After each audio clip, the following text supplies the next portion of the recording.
Hi, today I'm going to be showing how to make a beaded necklace such as this one where the beads seem to be spaced out along the chain.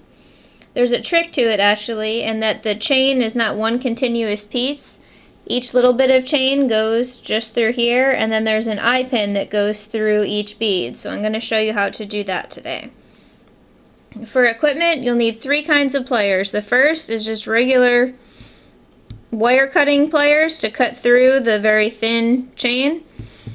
The second are just any kind of flat pliers such as needle nose pliers, or I have this little gadget thing here that works. And the third is jewelry pliers. You can see the tips are rounded, they're like little cones. That's the third type. For supplies, we have a few little glass beads here with a medium-sized hole through them, a length of jewelry chain, some little jump rings they're called. They're basically just teeny tiny little metal circles. They're called jump rings. I have some eye pins, which is just basically a pin with a hole in the end, or a little loop at the end. And then a clasp for the end. I have this little lobster clasp here. So to start with, we're going to cut a few short lengths of the jewelry chain. And so you use your wire cutters. You can measure it out if you're a perfectionist. If not, you can just eyeball. I want my beads spaced out about 1 inch, and so I'm going to estimate about 1 inch and cut through. And I'll do that several times. We'll do like 3 of them for now. 2, 3. Okay, now I'm going to pick the bead to start with. I'll take this blue one so it's easily visible. And I'm going to put an eye pin through the hole. So I have a bead on there. Now we're going to put a length of chain on there. So I take one of my short things of chain and just string it on like that. Now I'm going to use the other end of the pin to make a loop. Obviously this pin is super long, so I'm going to cut it about right there, just long enough to make a loop. Don't do it near your face because it might jump.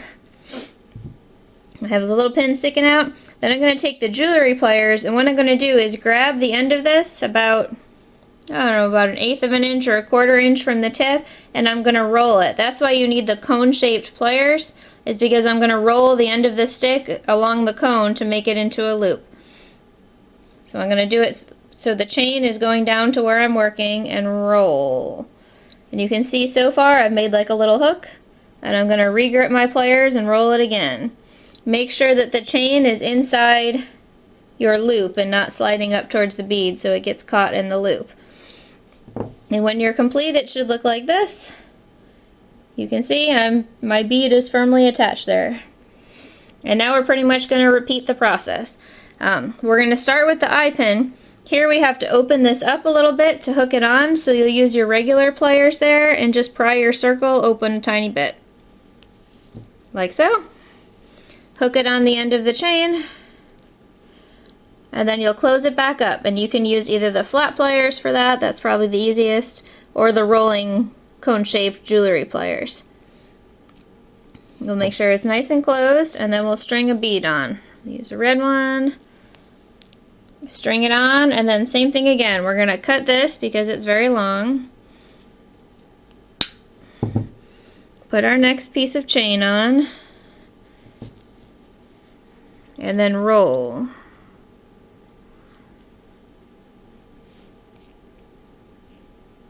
And make a loop, and you can see the loop that I just made there.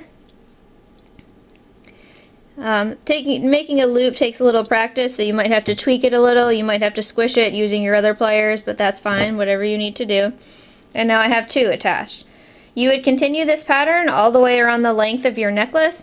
You might choose to do a few beads in the center and then a long stretch of chain and then do the clasp, or maybe you want them equal distant apart all the way around. But when you get to the clasp, it's very easy. You're going to take one of your little jump rings. We'll say I'm at the end of my necklace here. Pretend I did a million more. You can use pliers for this, but I use my fingers actually. You're just going to bend the jump ring open. So you can see I just turned it a little, so I have a little opening there, maybe a little further. Not an exact science. Okay? Oops. You'll put your jump ring through the end of your chain, and then you'll put your clasp. You can do either end, the lobster end or the little thing on the end of your chain, and then you're going to close it up. And again, you can use your fingers to do it, or you can use your pliers. You want to make sure there is no, like, see I have a tiny little loop hole there in the loop where it doesn't connect. You want to fix that because your chain is so skinny it might fall through or pull easily while you're wearing it, and you don't want your jewelry to fall apart. So I'll use my pliers to press that down a little bit, and it's good. So you can see I have my lobster clasp attached on the end of my chain. On the other end of your jewelry, you do the same thing. You put a jump ring and then put it through this end, and it's the same thing. Then you'd have a full loop of jewelry, and you can see my beads aren't going anywhere. They're just on their own little pin there, but if you look at it, it's an illusion that makes it look like the chain is continuous and that the beads are along it.